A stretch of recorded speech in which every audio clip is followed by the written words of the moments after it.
Good evening. और आज class 9 का साइंस का एग्ज़ाम हुआ और एग्ज़ाम बहुत ही बेहतर गया होगा मुझे मालूम है, क्योंकि सारा सवाल एकदम है ना, एकदम ईजी था और मेरा ही सारा सवाल नोट्स से था, है ना। चलिए तो अभी हम सारा सवाल का आंसर आपको बता रहे हैं एक करके। चलिए तो पहला सवाल है कि गति का सबसे साधारण प्रकार कौन सा है, तो सरल रेखीय गति। एक वस्तु यदि 16 मीटर की दूरी 4 सेकंड में तय करती है तो वस्तु की चाल क्या होगी, है ना। सेकंड नंबर आप देख लीजिएगा, है ना, कुल दूरी बाय कुल समय काट के बन जाएगा। अधिक किसी तरंग का वेग भी है ना। ये सवाल D2 बताए थे, लेकिन बात क्या था कि वहाँ पे ना, है ना, कि तरंग का वेग भी माने थे, आवृत्ति को n माने थे, है ना, और तरंग दैर्घ्य को लैम्बडा माने थे। लेकिन कोई दिक्कत नहीं, थोड़ा सा घुमाया है ना। यहाँ तरंग का वेग को यहाँ c मान लिया तो कोई दिक्कत नहीं, ऐसे ही होगा c बराबर v लैम्बडा। चलिए आगे बढ़ते हैं, है ना। ध्वनि किस कारण उत्पन्न होती है ना, तो ध्वनि कंपन से उत्पन्न होती है। चलिए आगे बढ़ेंगे, सवाल नंबर 5। यदि किसी वस्तु का भार जो है 49 न्यूटन है तो उसका द्रव्यमान क्या होगा, आप निकाल के देख लेंगे। यहाँ पे निकाले हैं अभी हम, है ना, 5 kg, है ना। विरामावस्था अधि, है ना, कि विराम से मुक्त रूप से गिरते हुए, है ना, पिंड द्वारा तय की गई दूरी के समानुपाती होता है, तो गिरते समय के वर्ग के। ठीक है, ये थोड़ा सा देख लीजिएगा, लेकिन हमको लग रहा है यही सही, थोड़ा सी है लेकिन यही सही है। चलिए आगे आएंगे, है ना, कि पौधों द्वारा प्रकाश संश्लेषण में परिवर्तित होती है प्रकाश ऊर्जा से रासायनिक ऊर्जा। उसके बाद नेक्स्ट क्वेश्चन था कि हॉर्स पावर का इकाई क्या है, तो शक्ति का। चलिए आगे बढ़ेंगे, है ना। जो किसी माध्यम में कणों का अधिकतम घनत्व दाब क्या दर्शाता है, अधिक दर्शाता है ना। तरंग दैर्घ्य का मात्रा क्या होता है, मीटर होता है। आगे बताएंगे सभी जैव प्रक्रम के लिए सजीव कहाँ से, है ना, मतलब भोजन से ऊर्जा प्राप्त करते हैं। आगे जाए कि, है ना, कौन सम्मिलित नहीं, तो रिएक्टर पैमाना जो है ये सम्मिलित नहीं है। आगे है ना, आगे आएंगे कि मेगावाट, है ना, बिजली के मापने की इकाई है जो उत्पादित की जाती है। चलिए आगे का नेक्स्ट क्वेश्चन है ना, कि बल के प्रयोग से वस्तु में क्या परिवर्तन होता है, चाल की दिशा में, वेग के परिमाण में, आकार में और इनमें से सभी में। और वेग का मात्रा क्या होता है, मीटर पर सेकेंड। चलिए आगे का क्वेश्चन आएगा कि 36 किलोमीटर पर आवर, है ना, कि चाल से चल रही है 1 सेकंड में कितनी दूरी तय करेगी, तो आप निकाल के देख लेंगे 10 मीटर करेगा।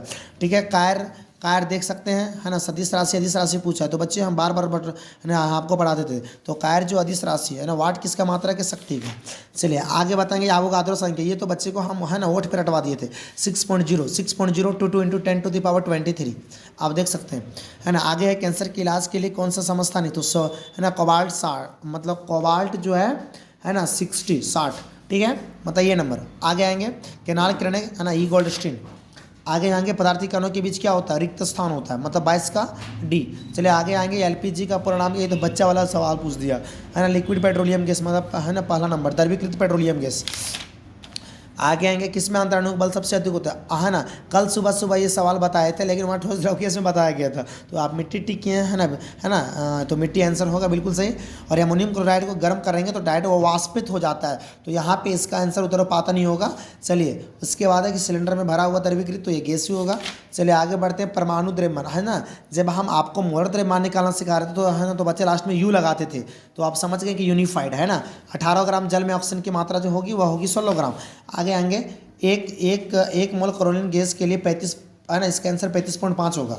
चलिए आगे बढ़ेंगे, है ना, 30वां नंबर। निम्न में से कौन सा द्विपरमाणुक नहीं है, मतलब फास्फोरस जो है ना, ये जो है चतुर्परमाणुक है और इसके अलावा सब द्विपरमाणुक है, तो इसका आंसर होगा ऑप्शन नंबर 4। आगे आएंगे प्रोकैरियोटी में नहीं होता है ना, तो देखिए राइबोसोम भी होता है, DNA भी होता है, लेकिन ये जो होता है साइटोप्लाज्म नहीं होता है। आगे आएंगे कोशिका के आधार पर जीव के कितने प्रकार होते हैं, 2। चलिए आगे आएंगे पौधों में जिन, है ना, तो विभजोतक उत्तक, ये तो बच्चा वाला सवाल है ना। और ये अगर क्या किया कि सरल उत्तक का प्रकार दे दिया, तीनों और चौथा में लिख दिया सभी, तो यही सही होगा। चलिए नेक्स्ट क्वेश्चन आगे की ओर बढ़ते हैं, और आगे के वर्गीकरण के आधार जो है इकाइयाँ जाति स्पीसीज है ना। फंजाई किस वर्ग में आता है, तो फंजाई जो होता है विषमपोषी भी होता है, यूकेरियोटी भी होता है, मृतजीवी भी होता है, तो इनमें से सभी बहुत बढ़िया। एड्स जो है, एड्स का संक्रमण नहीं होता, देखिए, है ना। यौन संपर्क से तो एड्स होता ही है, स्तनपान से होता ही है, ठीक है। और गले लगने से, है ना, ये इससे भी मतलब चांस होता है इससे, लेकिन आप बोल तो सकते नहीं है ना, मतलब बोलता नहीं, तो गले लगने से कोई ज़रूरी नहीं कि मतलब संक्रमित हो जाएगा, ऐसी कोई बात नहीं, तो ऑप्शन नंबर C ही होगा। ठीक है, चलिए आगे बढ़ते हैं। बैक्टीरिया द्वारा होने वाला रोग जो है एंथ्रेक्स, है ना, एंथ्रेक्स, है ना, बैक्टीरिया द्वारा। चलिए आगे आएंगे पृथ्वी की सतह पर, है ना, वैसे 71% है, लेकिन यहाँ पे 75 ही होगा।